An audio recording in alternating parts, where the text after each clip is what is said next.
Olá, seja muito bem-vinda, seja muito bem-vindo a mais um Betimcast, Diálogos do Cotidiano, o podcast do Jornal Tempo Betim, o nosso ponto de encontro de toda terça-feira, 7 da noite, aqui no nosso canal no YouTube. O nosso bate-papo hoje começa em Betim, mas vai parar lá na França, lá na Europa. O nosso convidado é um atleta de alta performance, um camarada que tem muita história no karatê, mas depois de ganhar umas medalhas aí, ele vai contar disso, num campeonato mundial de karatê, lá em Malta, ele resolveu fazer uma trilha, conhecer um lugar que ele tinha uma certa paixão por conhecer, por destravar essa trilha nos Alpes franceses. Mas não é que o danado ficou preso na neve durante uma noite inteira, passou um sufoco, tá? E o preparo físico, o controle emocional e principalmente a fé desse cara foram fundamentais para garantir que ele estivesse aqui, ó, na nossa mesa para contar essa história e também um pouquinho dessa luta, dessa jornada no esporte e na vida dele. Eu tenho um prazer de receber no Betimcast de hoje Felipe Edson. Seja um prazer. É um prazer ter você aqui com a gente, Felipe. Obrigado, muito obrigado. É um prazer vir aqui conversar com você. Bacana. Antes de você começar a contar a sua história, né, que eu acho que todo mundo está curioso para saber como é que foi esse rolê, queria que você contasse primeiro como que é a sua relação com o Betim, como você nasceu na cidade, quando que você foi morar nela, se o esporte chegou na sua vida, você já estava em Betim, conta pra gente. Eu morava em Belo Horizonte até os Nascido lá? Isso, nascido lá, até os meus 7 anos. E aí fui para Betim com 7 anos e até então era esse... Na época não tinha Netflix, né? Mas era locadora e videogame. Uhum. Também peguei essa fase. Aí foi quando, com uns 11 anos, aí eu comecei a praticar esporte. No Clube da Fit, tinha um programa social lá que chamava Esporte Solidário. E lá eu comecei... Você lembra o ano? Lembro. Um ano foi... Bom... Final dos anos 90, 2000... 2000, por aí. 2001, mais ou menos. E aí foi até os meus 18 anos ali nesse programa de esporte. E depois eu comecei a fazer educação física e comecei justamente a trabalhar lá. Primeiro emprego na educação física foi lá. Nesse mesmo projeto? Nesse mesmo projeto. Aí voltei lá, conhecia todo mundo também, conhecia os professores. Então cheguei e pedi lá, na época, o Silvinho. E aí ele contratou como estagiário, fiquei lá muitos anos, fiquei 2 anos trabalhando. Legal, cara. E aí... Legal voltar pra onde você começou, né? Exatamente, minha paixão pelo esporte começou justamente ali, né? Naqueles 11 anos ali, né? Foi quando eu larguei a locadora e o videogame um pouquinho. E foi quando eu comecei realmente a praticar esporte. Depois nunca mais parei, graças a Deus. E você começou já no karatê? Não, o karatê eu já comecei velho já, considerado velho. Com 28 anos eu comecei o karatê. E antes você fazia o quê? Qual o esporte que era o seu? Não, esporte, eu sempre eu fui sempre fazendo, era futebol, ou já joguei vôlei, já joguei várias modalidades, né? Esportivas aí, mas aí quando eu comecei a treinar karatê, já fiz judô também, mas quando eu comecei o karatê, não parei mais, aí foi onde eu tive constância e onde que realmente hoje eu tenho uma carreira, engrenei mesmo, uma carreira, graças a Deus, de sucesso. Muitas medalhas, mas só depois que eu peguei faixa preta que aí regredi um pouco, porque realmente é uma categoria bem mais pesada, que aí é onde que tem mais dificuldade. Mas comecei a entrar aí nas faixas de medalha. Vamos estar na expectativa aí, né? Caminhando para um ouro aí, se Deus quiser, e continuar trabalhando firme e forte. Você falou que você começou tarde no karatê, com 28 anos. Eu acredito que pro esporte, realmente, quanto mais novo, né? Na adolescência ali, normalmente é o que a gente vê, né? As pessoas começando no esporte. Quais tipo de dificuldade você teve por ter 28 anos, assim? Ou não teve dificuldade, você se adaptou rápido e ali foi tranquilo? Eu acho que a dificuldade que eu tenho, ou que as pessoas têm, realmente é de constância, né? De manter ali. No momento que eu comecei com 28, hoje eu tô com 38. Uhum. Então, 10 anos, né? São 10 anos. Desse tempo que eu comecei, eu não parei mais. E eu já vi várias pessoas começar e parar, pessoas realmente boas na modalidade, mas eles começam, depois, por algum motivo, tem que parar. Então, muitas promessas aí que já foram perdidas justamente pela constância que o pessoal perde, né? Quando deixa de de treinar. E, infelizmente isso é realmente difícil, né, de manter, assim. Porque você tem que adaptar, horário, equilibrar a vida pessoal, ganhar dinheiro, né? Tudo isso, porque precisa se sustentar. Enfim. Realmente. É meio complicado. O karatê entrou como que você descobriu o karatê? Lá no projeto mesmo? Não. Aí eu já tinha largado a minha carreira de projeto social e como personal trainer na academia, chama Academia Plataforma, onde que eu conheci o Sensei Kim. Uhum. E aí ele Trabalhando na academia. Trabalhando na academia, aí ele chamou. Ele, Felipe, o pessoal que trabalha tem bolsa. E aí você pode fazer. Aí ele me chamou. Aí eu fui lá, fiz um dia, aí no segundo dia eu não fui. Aí ele chegou, abriu os braços assim, vai, não vem não? Aí eu tô assim, não, terça-feira eu vou vir. Aí era terça e quinta de manhã. Uhum. E aí foi quando realmente engrenou. Só que aí, quando eu comecei, a gente não estava participando de competição. Iniciante total, né? Isso, iniciante total. E aí o Sensei tinha também parado com as competições. Teve motivos lá dele, né? Que ele parou, mas...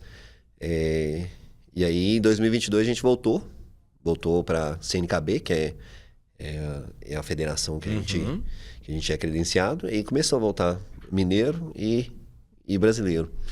E em 2022, eu ganhei o brasileiro de categoria verde e roxa. Eu fiquei em primeiro lugar no comitê e terceiro lugar no kata.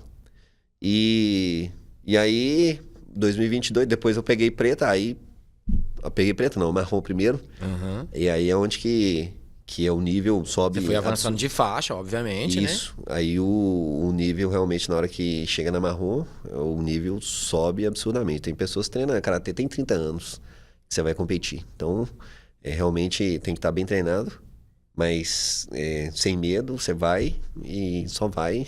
E você foi? Eu fui. As primeiras de marrom não deu nada.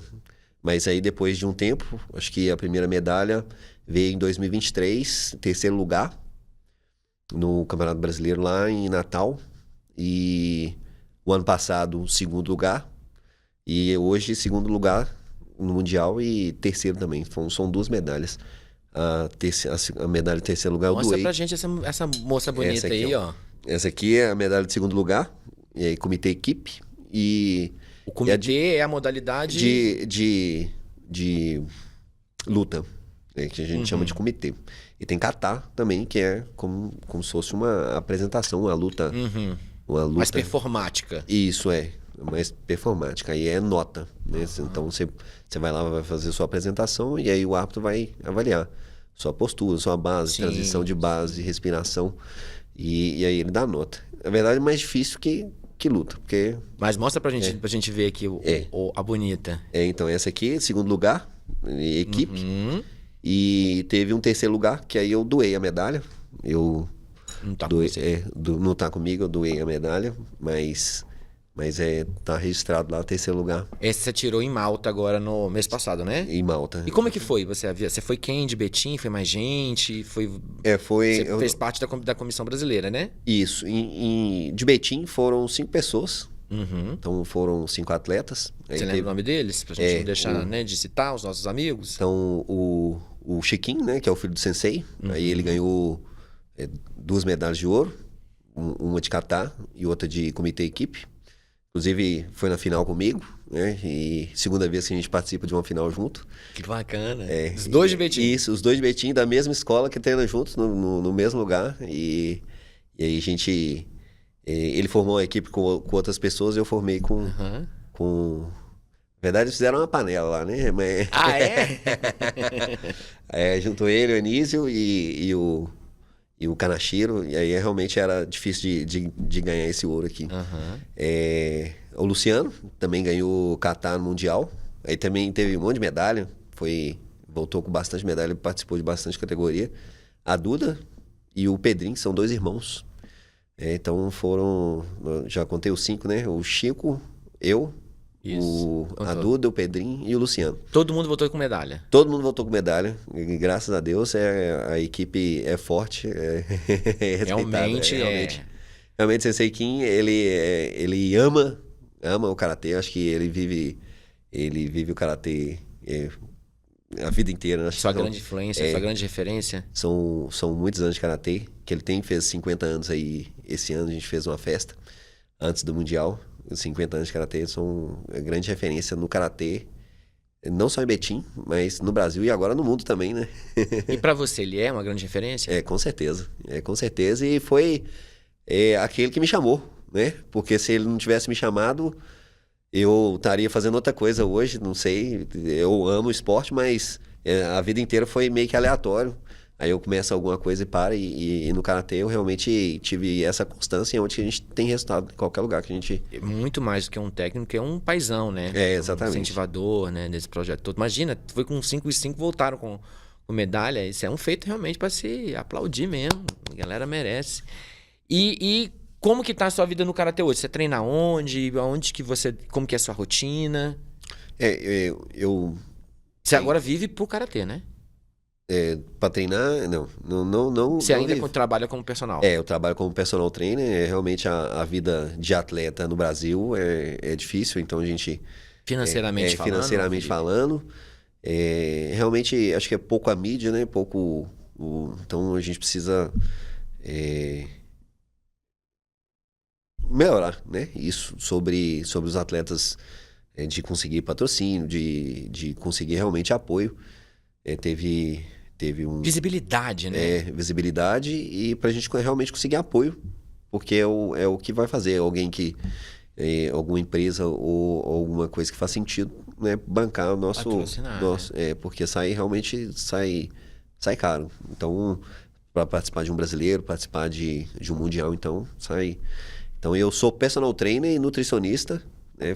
Com isso, é isso. Atende, faz esse trabalho, acompanha outras pessoas. Fazer esse trabalho. Justamente treinando pessoas também, né? Assim como eu sou treinado pelo CCNQ e enfim, né? Então, é o trabalho que eu mais gosto de fazer na vida.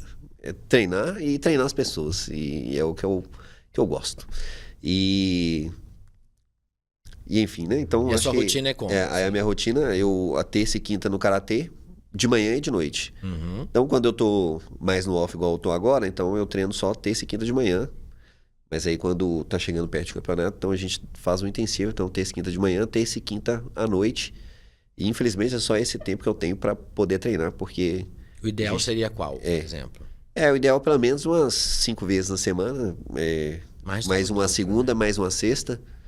Eu acho que já seria melhor. Mas aí tem outras coisas também. Tem pilates, tem musculação, tem treinamento aeróbico, né, de ciclismo. Dou aula de ciclismo indoor. Então eu faço a aula também, né? E aí são 3 vezes na semana. Tem, eu já falei, né, do pilates, musculação. Então tem vários... Tudo vários te ajuda também, né? Isso, e dieta, né? Pra gente manter bem, manter a mente boa. 7x7? A dieta? 7x7, sem deslize. E, por exemplo, para a preparação do Mundial foi 90 dias sem deslize nenhum. O problema maior foi quando chegou lá em Malta. Aí eu fui procurar alguma coisa para comer, só só pizza. Pizza e macarrão. Mas me conta, essa rigidez quer dizer o quê? Você não toma refrigerante? O que muda na sua rotina nesses 90 dias? Sem glúten, sem tempero artificial, sem açúcar, sem leite. Então, isso aí 90 dias. Isso é zero. Isso é zero. Chocolate sem chance. Tem açúcar, não. Poderia uns 70% ali, talvez, e pouco também. Então, tudo focado nos macronutrientes, proteína, gordura, tudo certinho, regradinho, para que... Seja preparado. Né? Esteja preparado. Verdade que performance sobrou, né? Porque realmente não foram tantas lutas, porque já teve campeonato que você tem que lutar 5, 6 vezes. Então, e aí você vai chegando às lutas, você vai começando a ficar minado e ficar cansado realmente. E aí os seus golpes vão começar a perder eficiência e velocidade, né? Então, por conta do próprio cansaço mesmo. Isso. E só que a dieta, o que mais manda na dieta não é lá. Lá eu não senti falta de performance, de nada. O problema é realmente para você manter um ritmo de treino pesado. Né? Para você vai chegar lá, você não sabe o que vai ter, se é um alto nível, se é pessoas mais bem condicionadas que você, ou mais forte, ou enfim. Porque a minha categoria mesmo não tinha peso O cara que ganhou o ouro aqui, que estava lá na equipe do Chico, era o Anísio. Ele tem 2 metros de altura e pesa 120 quilos, eu peso 73. Então, ou seja, uma diferença enorme de peso e aí é difícil de achar. É de perfil, né? Entrar pra dentro desse cara era difícil. E aí teve uma hora que no karatê é assim, né? Se chama checkmate. Se você chuta abaixo da faixa, você é punido. Aí eu dei um chute nele, eu chutei alto demais. Eu falei, não, agora eu vou acertar a cara dele. Aí eu fui ver, chutei a bunda dele. Aí eu tomei punição. Porque ele era muito grande, era realmente difícil de entrar. E aí... E pode acontecer isso? Pegar adversários com perfil, estereótipo completamente É porque a nossa idade... Então, a nossa idade, eles geralmente fazem... Se eu tivesse menos de 36 anos, então aí teria peso. Uhum. E aí que pra mim é melhor, né? Quando tem peso. Porque como eu tô na faixa mais baixa... De peso, então... É mais equiparado, né? Então, aí, quando é assim, aí tem, né? Tem peso. Mas aí, geralmente, as categorias mais avançadas, eles misturam mais pessoas, porque também aí tem pouco atleta. Chega lá, não tem ninguém pra lutar. Aí você só leva a medalha e vai embora. Então, seja a condição mesmo, né? De fazer a coisa acontecer, né?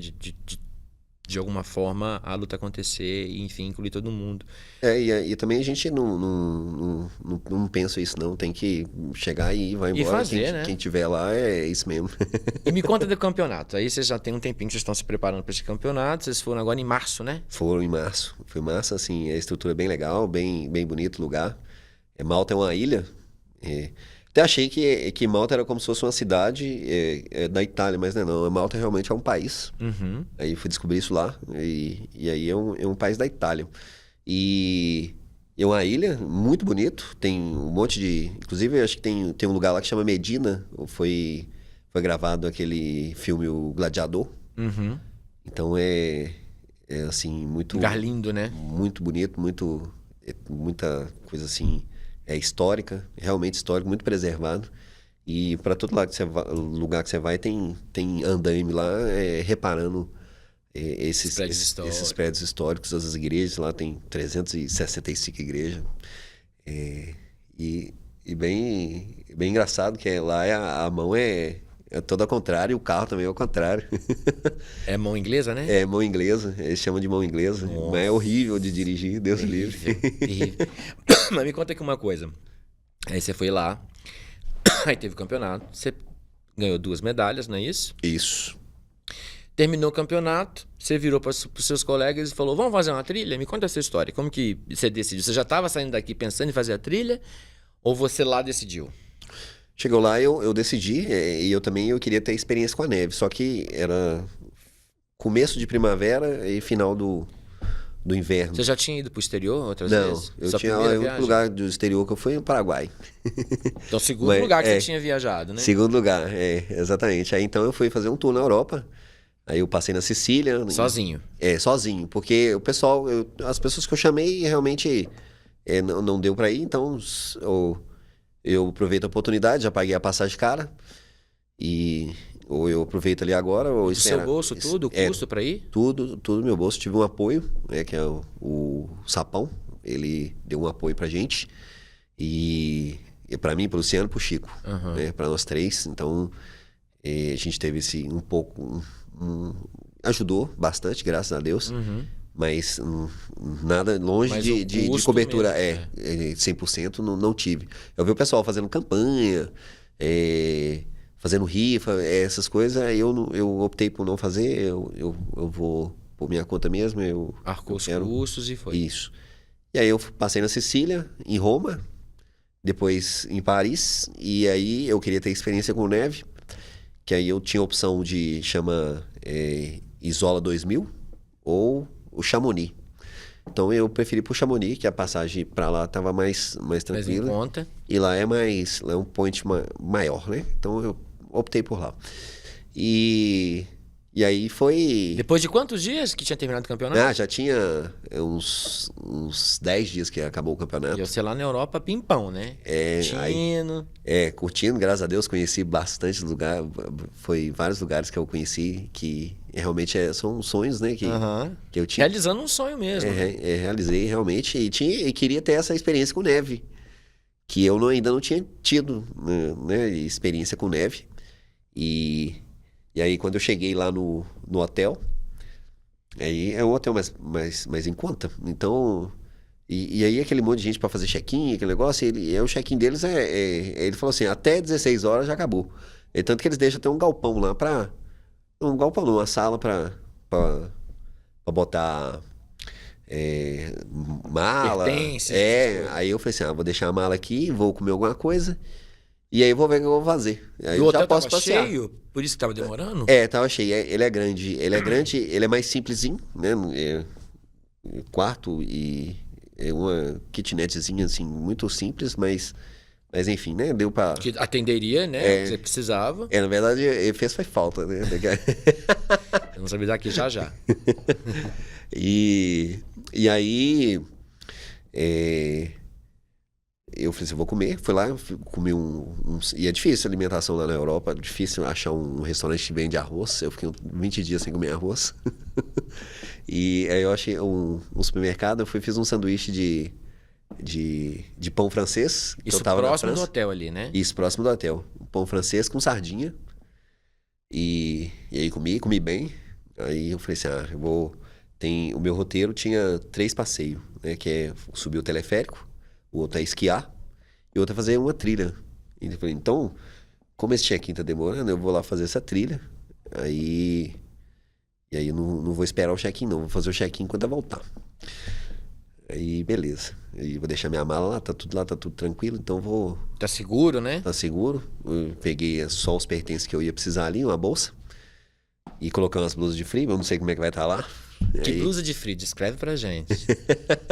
Peguei... Porque tem blusa de frio e blusa de frio. Eu tenho uma blusa de puff, né? Que pra mim é a melhor que eu tenho. Tipo uma cobertinha, né? Aquelas que tem aquelas...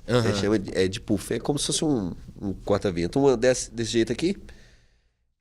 Desse jeito aqui mesmo. Exatamente, desse jeito aqui, com bolsa e com a blusa por baixo. E uma segunda pele. Isso. Aí a segunda pele já tava, que eu já vim com ela. Aí eu peguei essas duas e coloquei e fui. E subi. Comecei até a sentir calor. Aí comecei a fazer a trilha, são 2 km a pé de asfalto. Depois você começa a subir. Aí é tranquilo, fácil, né? E aí comecei a subir um estradão. Aí o estradão tinha pontos com um pouquinho de neve, de gelo. Resquício de gelo, assim? Pouquinho, bem pouquinho, mas tinha estradão. Aí você vai subir no estradão. E tá um GPS no celular, e eu fui seguindo. Eu falei, eu vou até onde der aqui. Se eu chegar lá no Mar de Neves, né, que é... Eu esqueci o nome em francês. Mar de Grace. Grace, é isso aí. Não sei se a pronúncia tá certa, tá, gente? Mas é isso aí. Aí eu... E aí são 5 km desse estradão. Quando vai chegando mais pra cima... Mais difícil, né? Do que a parte asfaltada, obviamente, né? Mas ainda tranquilo, sem problema nenhum. Ali qualquer um consegue andar tranquilo. Ainda mais à tarde, a neve tá mais fofa. De manhã ela fica mais congelada, então a chance de escorregar é maior. Então você vai andando ali, aí tinha uns pontos... E vai andando no gelo mesmo? É pouco. Mas tem. Mas na hora que chega lá em cima... Não tem jeito, aí é gelo mesmo. Aí chegou uma casinha... Até aí, eu tava morrendo de calor. Tava assim... Nós temos essa foto dessa casa, vamos mostrar. Beleza, essa é a foto da casa, né? Isso, essa é a casinha. Isso é um restaurante, tá? Ele funciona normalmente? Não funciona não. Não funciona não, mas é um restaurante. E aí tem essa casa aí, tem uma bandeira... Se eu não me engano, da Suíça também. No entorno é tudo gelo, né? Mas tudo gelo. Aí você pode ver que aí, tá vendo? Tá cheio de pisada ali. Essas são pegadas. Porque onde que ninguém pisou, ele fica liso. E aí, a partir daí começa a trilha. Aí também já pode ver ali atrás que tá bem... Já é um morro, né? A montanha. Então é uma trilha de subida. Subida. Subida. Escorregadia? Só sobe. Escorrega bastante, mas muito mesmo. E o pé afunda na neve, e às vezes você pisa nos buracos e o pé dá uma afundada. Mas até então tava com o GPS ligado, o GPS tá na de dia? De dia, tranquilo, ótimo, maravilhoso, muito gostoso de caminhar na neve. Você vai andando assim, como o corpo tá quente, então você não vai sentir frio. E aí você vai caminhando e vai chegando, vai subindo. Tanto que aí na hora que eu tava subindo, aí passou uns caras com um monte de bota, com bastão, com uns negócios todo equipado. Aí olhou pra mim assim, deu uma risada. Esse é corajoso. Esse aí... Esse é corajoso mesmo. Aí olhou assim, deu uma risadinha assim, eu falei assim, eu senti Você não falou nada, só... Não falei nada, né? Também porque lá é difícil de comunicar que a língua... Tem a barreira da língua, né? Mas aí eu fui subindo, aí continuei subindo. E a trilha é muito tranquila. Assim, eu achei um pouco pesado, achei muito lento. Tanto que o relógio que marcava... Aí ele marcou que eu tava parado. Mas você vai subindo, vai enfiando o pé na neve e vai subindo. E vai subindo. E até aí de dia, normal, até aí tranquilo, né? de dia. Aí cheguei lá em cima, 3 km subindo, custei. Aí chegou aí lá, realmente tava muito frio. E aí, assim, maravilhoso. Mas como já tava começando a escurecer, lá é assim, né? Eu cheguei lá em cima, era, sei lá, 7 horas, 7 e pouco. 19h30 no máximo. Lá demora a escurecer por causa do horário de verão. Então, 8 horas da noite ainda tá... Tá claro. Tá claro. Digamos assim. Dá pra ver.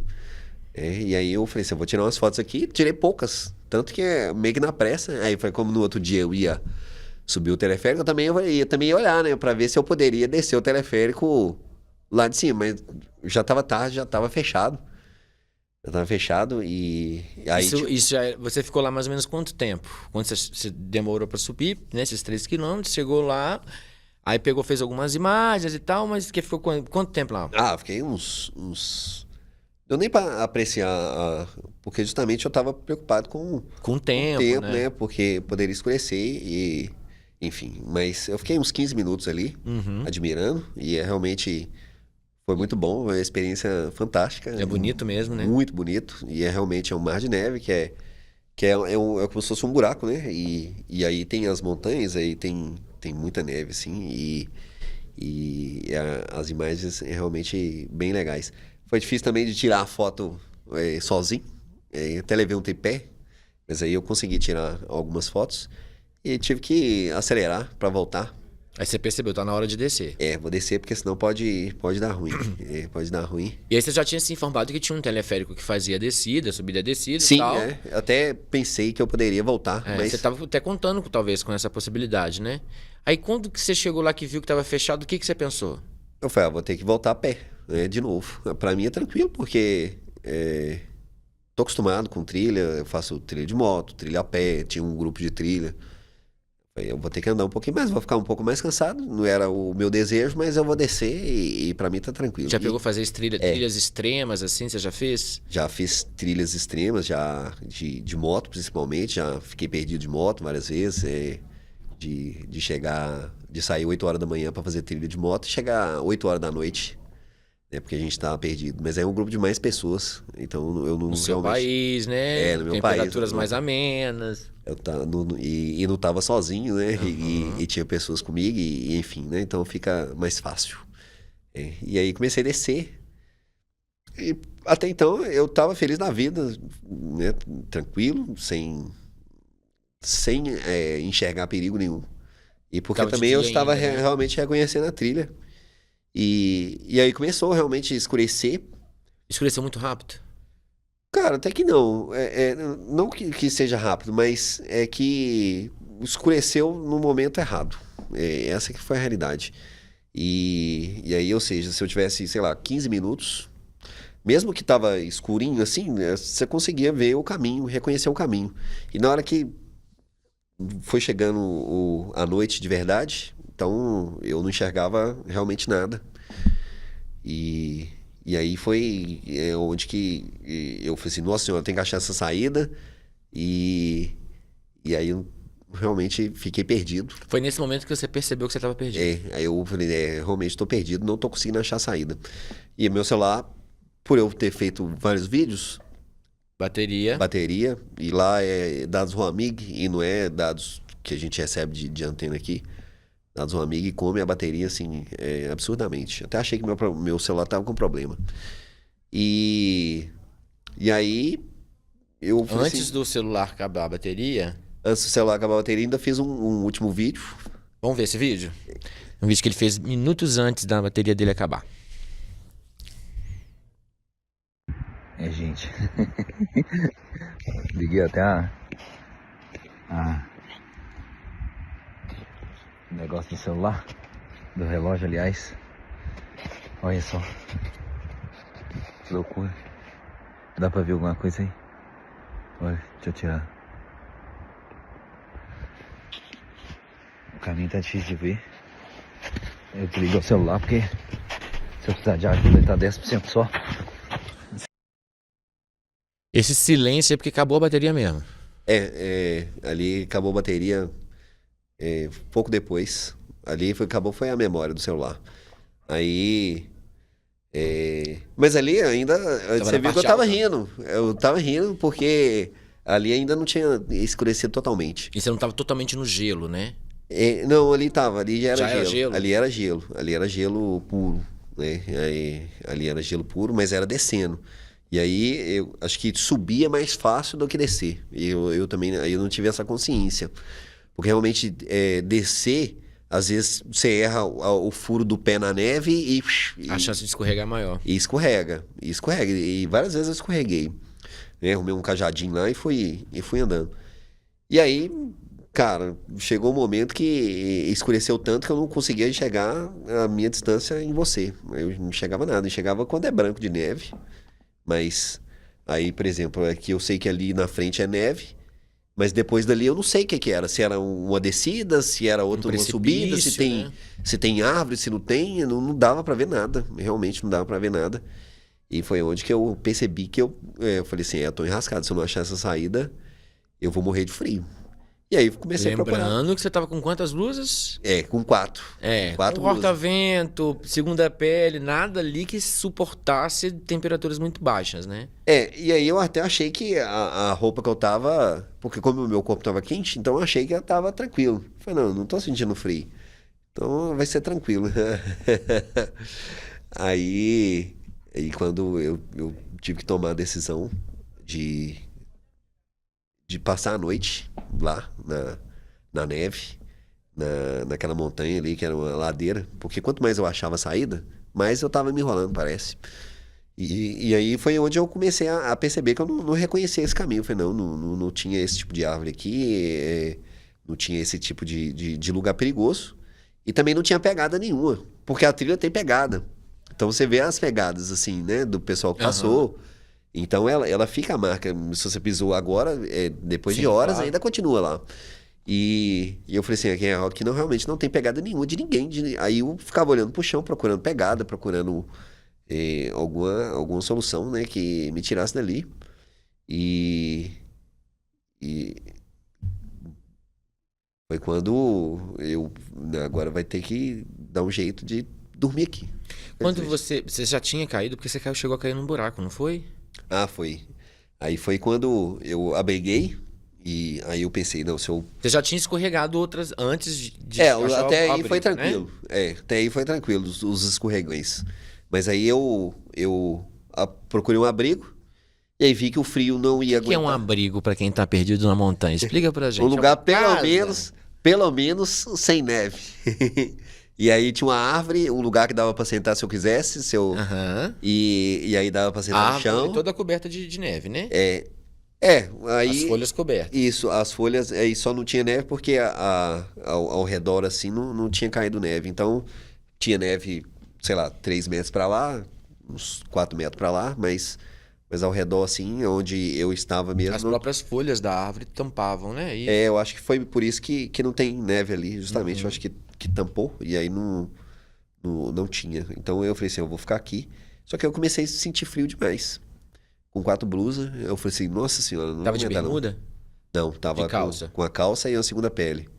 Que é uma calça, inclusive é essa que eu tô usando agora, mas é esportiva, é fininha, tranquila.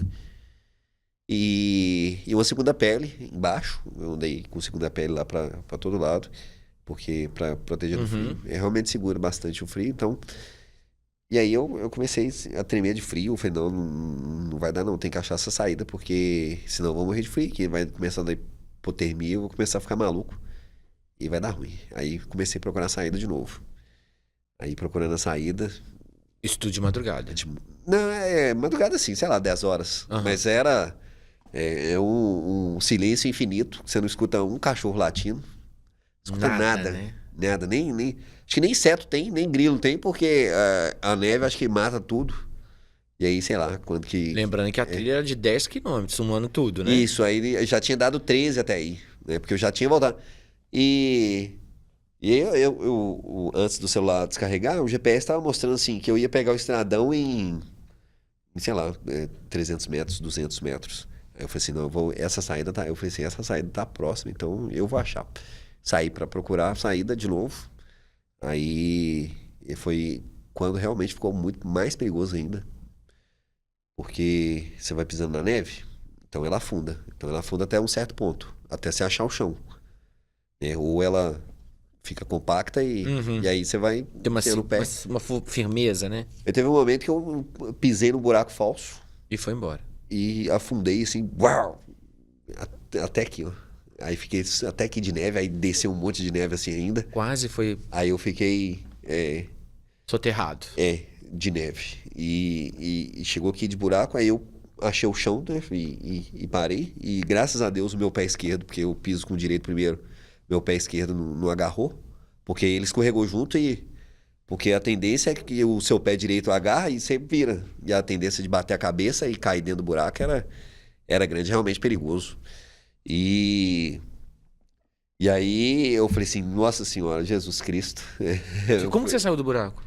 Não, é tranquilo, porque como é aqui, então aí você agarra em algum lugar e sai. E faz, né? E sobe. E pula e sobe.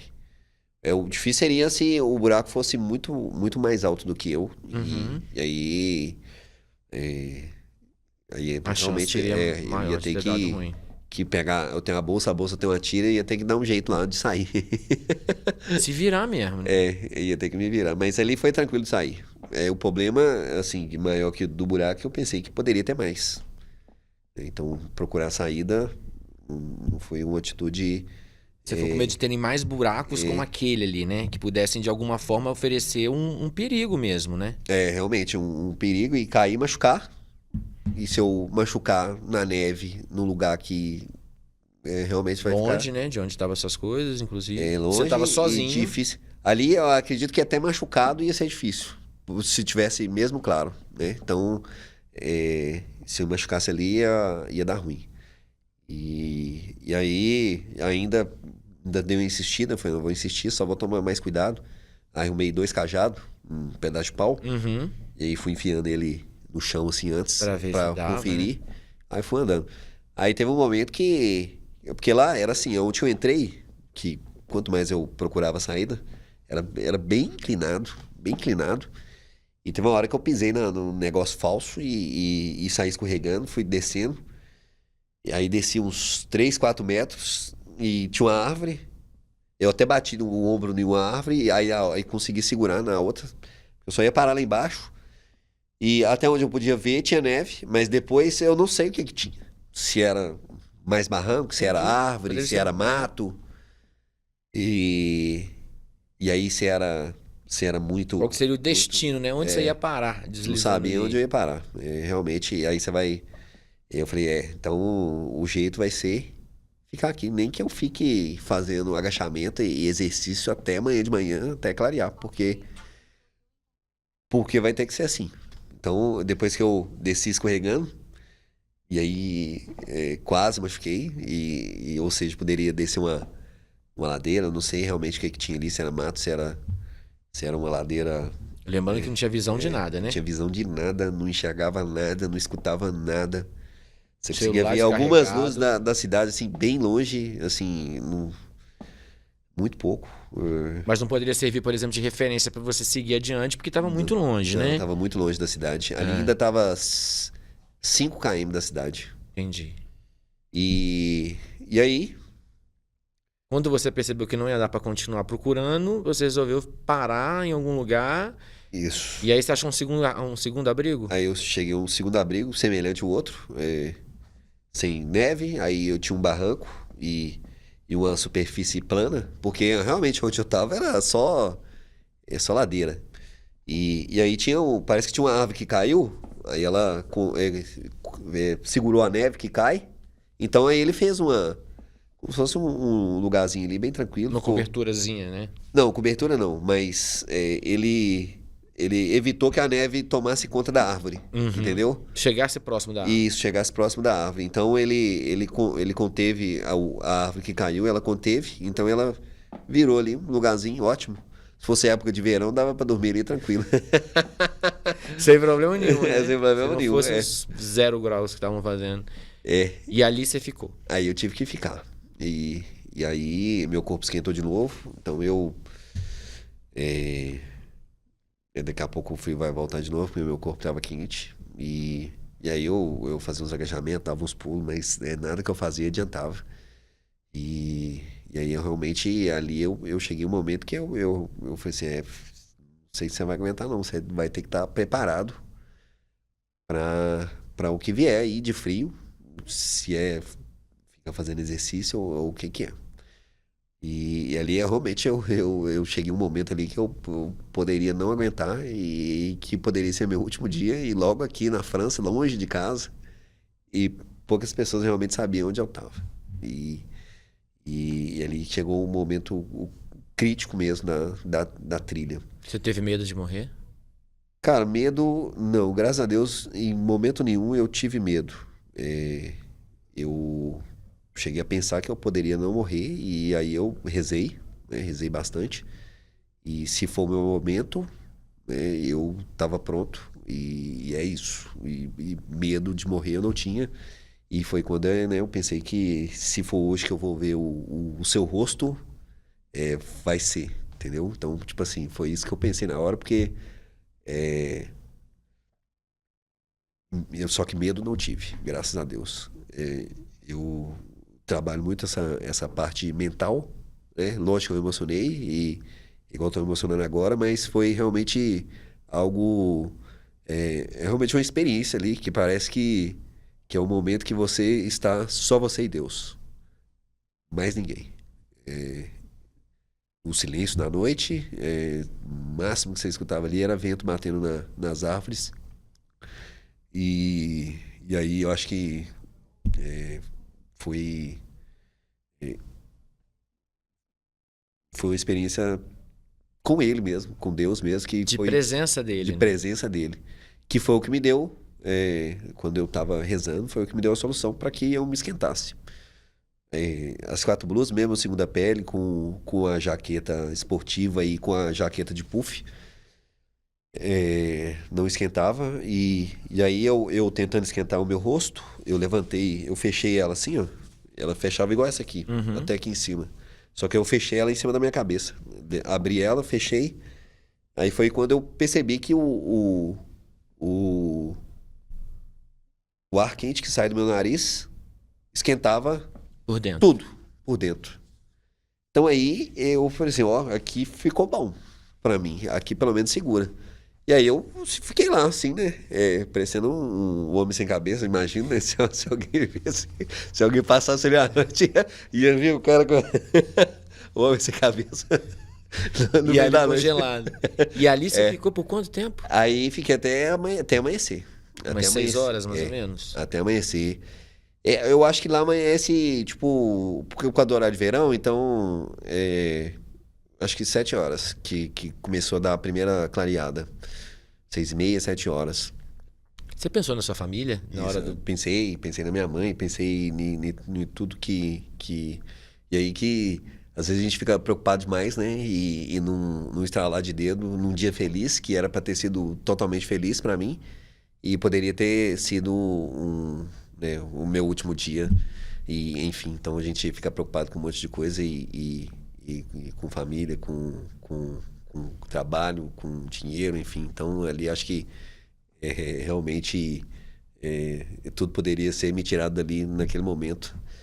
E então, assim, né, eu pensei na minha mãe, no meu pai, nas pessoas que eu ainda penso em ajudar. Eu acho que com 38 anos acho que tem muito a entregar, né, para as pessoas, né, com treinamento, com alimentação, com esporte, né, e tem muito que conquistar ainda.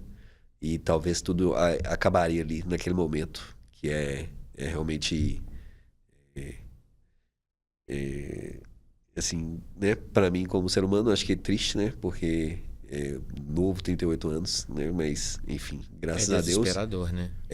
Graças a Deus, uma coisa que me salvou minha mente, tive que ter inteligência emocional, né, para entender o que fazer, que a melhor solução era ficar ali mesmo, né, que é ficar abrigado, mesmo que seja mal abrigado. Eu cheguei lá no hotel e foi menos arriscado, né? Do que sair... É menos arriscado do que ficar procurando, porque ainda vou chegar lá, mas na hora que eu fui procurar a saída, realmente onde eu enfiei foi surreal. Era assim, era uma ladeira. Então vamos pegar por esse gancho aqui. Você falou que você esperou até mais ou menos umas 7 horas da manhã. Isso foi dia 10 de abril, isso? Foi dia 10 de abril. Tá. Então por volta ali das 7 horas da manhã, o sol, né? Os primeiros raios de sol estavam aparecendo, estava clareando o dia. E aí veio aquela certeza, opa, falta pouco agora. Aí quando eu já consegui me aquecer, né? Só que aí tinha um problema, a neve era molhada e eu fui de tênis, não fui de bota impermeável.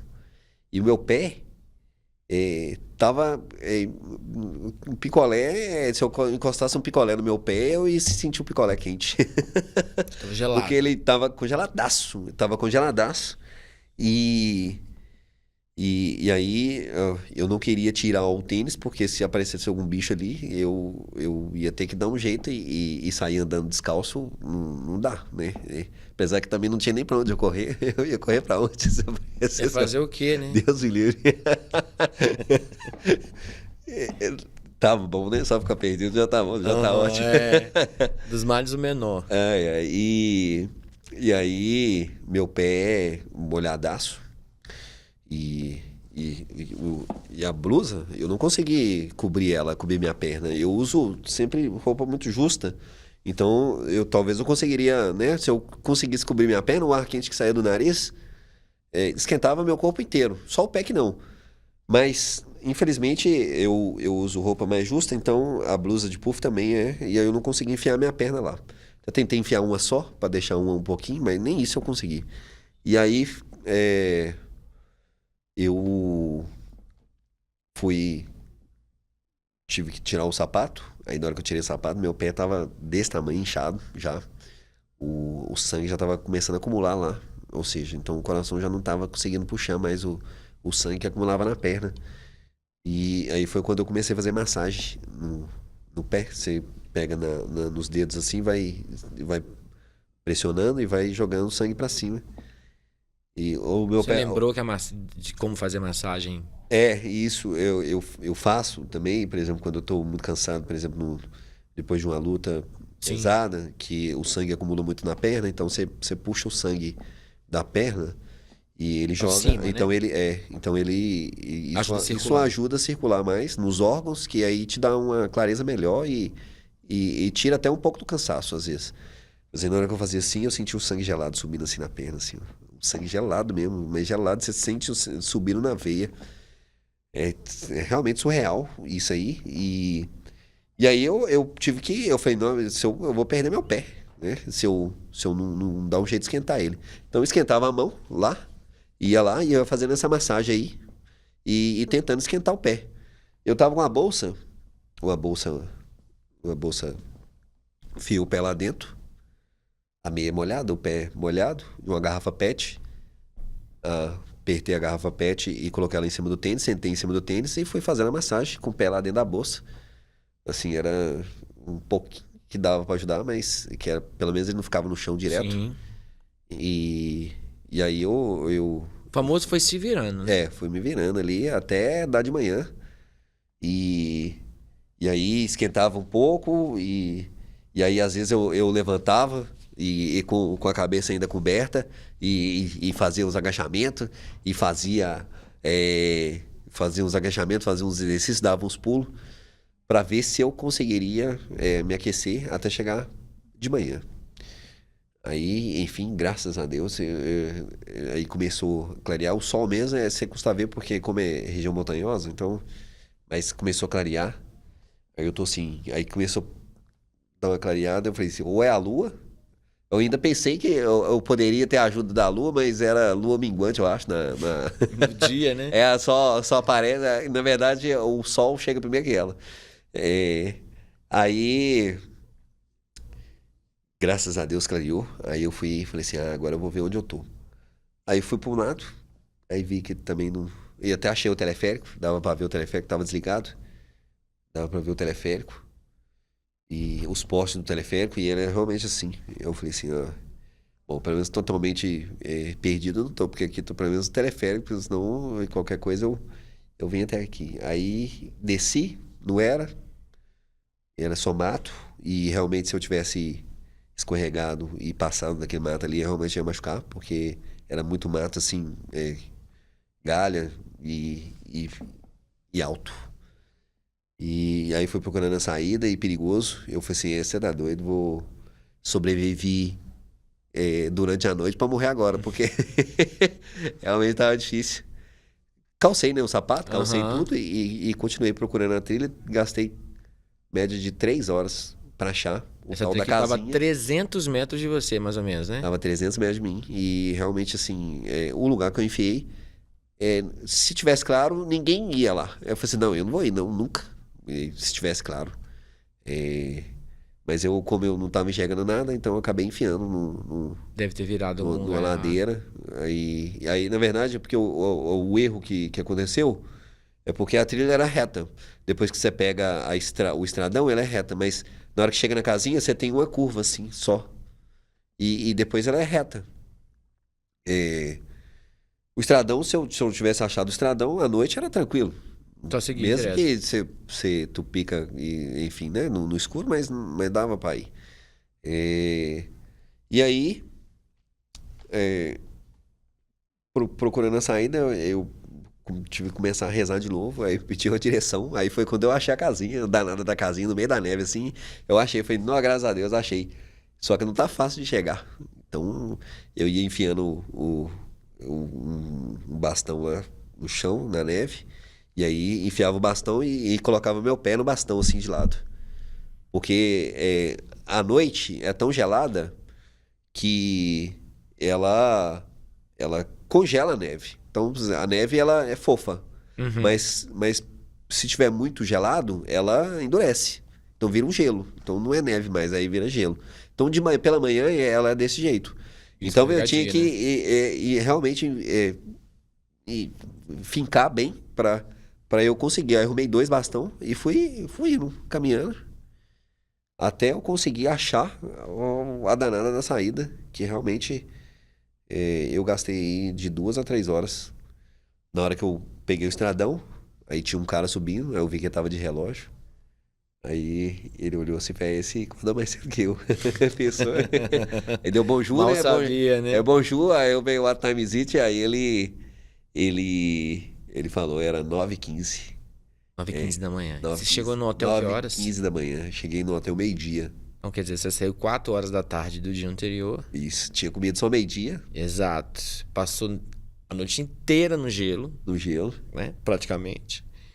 Pra chegar no hotel. Chegou no hotel, obviamente, né? Matou a fome. Eu olhei, comi até coisa que eu nem deveria. Eu falei, não, eu vou comer. Aí chegando no coisa que não tinha nada de dieta. Aí eu cheguei e comi Não, antes de chegar no hotel, na verdade, eu cheguei lá na hora que eu cheguei na cidade, que aí faltava 2 km de asfalto pra chegar. Aí eu tô assim, acho que eu vou pegar se tivesse celular, eu pegava o Uber pra ir, porque eu não tô aguentando mais andar. Morto, né? Aí eu tinha uma padaria lá, eu comi, fiz um sanduíche e comi, e fui comendo, fui embora comendo. Cheguei lá, dormi até. E descansou. E descansei. E graças a Deus, né, na hora que eu cheguei no estradão, aí... Ligou pra casa pra avisar? Cara, eu tava viajando, então não tinha ninguém preocupado comigo. Ele não ligou não, mas ele gravou esse vídeo aqui, logo depois, no dia depois do incidente. Vamos lá ver o vídeo. Muitas vezes na vida eu já passei uns cagaços que eu realmente achei que ia morrer, mas certeza mesmo, eu acho que foi só ontem. Por alguns momentos ontem, a experiência que eu tive, que parecia que eu não ia chegar até hoje. Fez muito sentido pra mim, as experiências que eu tenho com o jejum, com o treinamento, com meditação, porque senão ia ser realmente desespero. Tudo começou com realmente um dia feliz. Pela primeira vez na vida eu ia ter, quer dizer, eu tive, né, experiência com neve e lá no final realmente foi pesado. E eu realmente, não é qualquer um que conseguiria passar o que eu passei hoje. E eu vou começar uma sequência de histórias aí. Começa muito feliz, muito legal. Pelo menos pra mim, né? Foi uma experiência sensacional. E aí você vai ver aí estampado no meu sorriso em todos os vídeos. Bom, os vídeos, os stories, ele, né, você vai encontrar nas redes sociais dele, tem todo esse rolê. Mas só pra gente finalizar o nosso papo, entender, e você fala também do livro que você escreveu, eu queria que você falasse o seguinte: o que foi determinante para você ter conseguido passar por essa trajetória, por essa jornada, que a gente tá brincando, tá rindo, sorrindo, você se emocionou, mas levou a maior parte do nosso papo no bom humor, né, com leveza, que eu acredito que seja o seu jeito de levar a vida mesmo. Mas o que você acha que foi determinante você conseguir ter passado por isso, porque qualquer outra pessoa talvez não conseguisse? Primeira coisa que eu acho que um preparo físico foi determinante para conseguir romper esses quilômetros.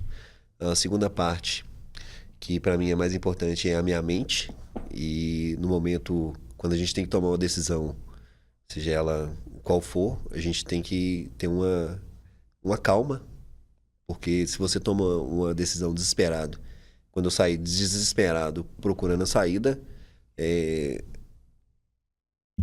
poderia realmente dar ruim, né? Então inteligência emocional para a gente tomar a decisão correta. Jejum, já fiquei 72 horas sem comer, já fiquei 24 horas para mim, que eu fiquei lá, para mim é tranquilo. Eu fico 24 horas sem comer qualquer momento do dia, enfim. Seu corpo já está acostumado, Meu corpo já está acostumado. Eu faço jejum desde 2018.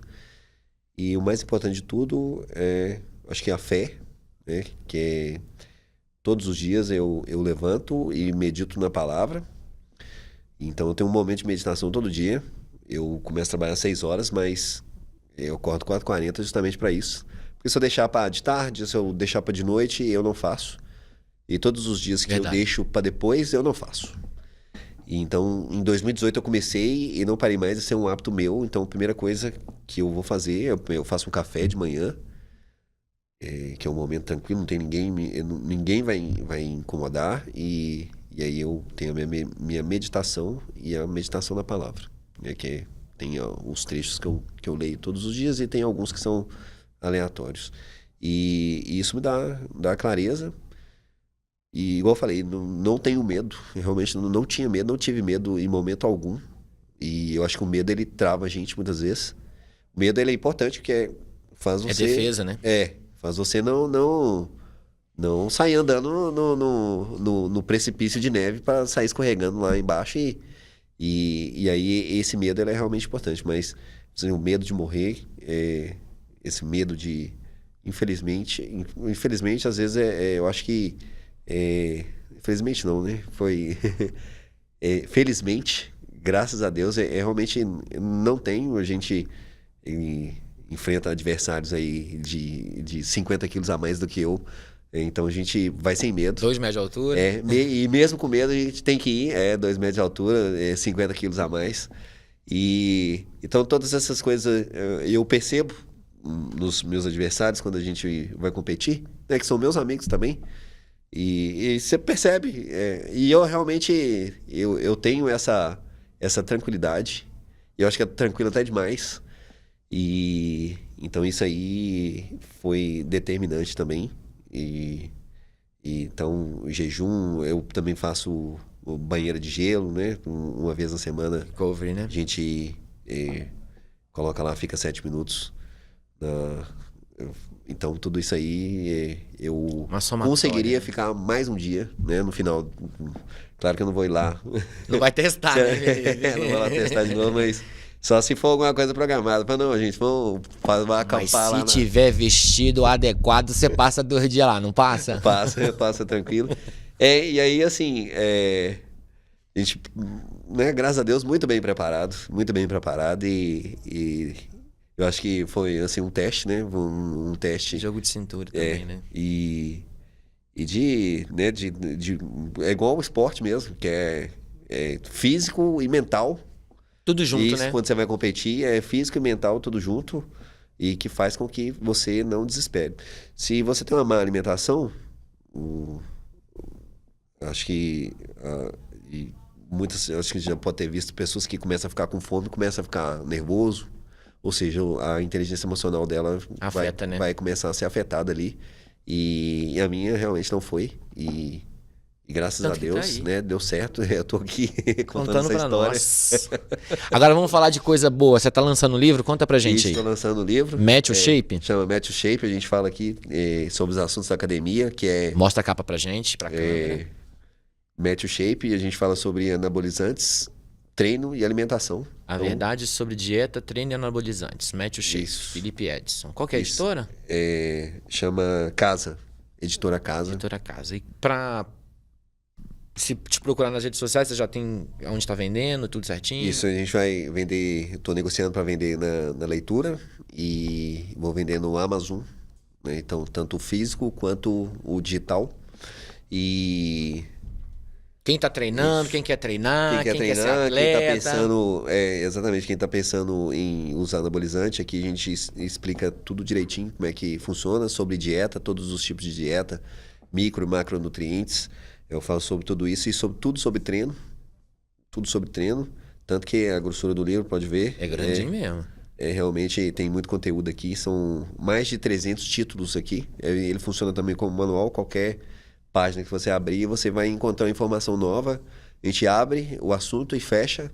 E aí começa outro. E massa demais. Você pode procurar, pode usar como manual ou pode ler ele todo também. Que você vai se direcionar aí para meter o shape, né? E o shape significa saúde, e saúde é corpo, mente e espírito. E bem mais do que estética, né? Bem mais que estética, exatamente. É bem-estar. Meu amigo, quero te agradecer por você estar aqui. Primeiro, parabenizar pela coragem de ter encarado o desafio, todos esses desafios, e estar aqui falando disso, compartilhando com a gente, com bom humor. Poderia estar se vitimizando, mas muito pelo contrário, está indo para um outro caminho. Isso é muito legal, isso inspira pessoas.